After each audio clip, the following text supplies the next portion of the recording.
आज आपण बनवणार आहे शेपूची भाजी। एक जोडी साफ करून घेतलेली आहे।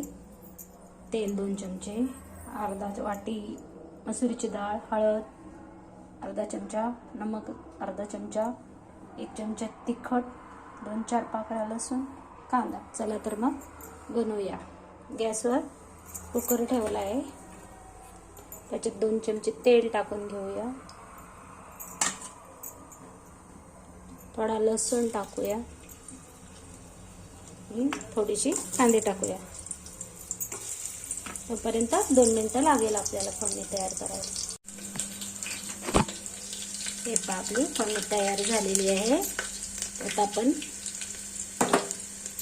हळद, तिखट, मीठ टाकून घेऊया।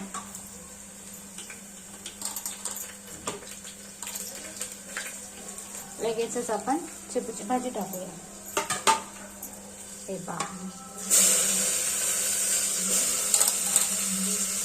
शेपूची भाजी टाकली की लगेच मसुरीची डाळ टाकूया।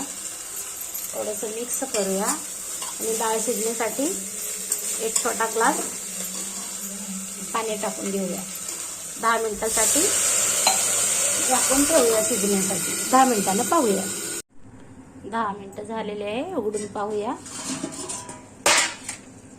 हे आपली शेपूची भाजी तयार आहे। छान शिजलेली आहे, खूप छान शिजलेली आहे। हे थोडंसं पाणी असलं तरी पण भाकरी बरोबर, भाता बरोबर खायला खूप छान। माझा व्हिडिओ आवडला असेल तर व्हिडिओला लाईक करा, शेअर करा, सबस्क्राईब करा। व्हिडिओ पाहिल्याबद्दल धन्यवाद। भेटूया उद्याच्या रेसिपीमध्ये। थँक्यू।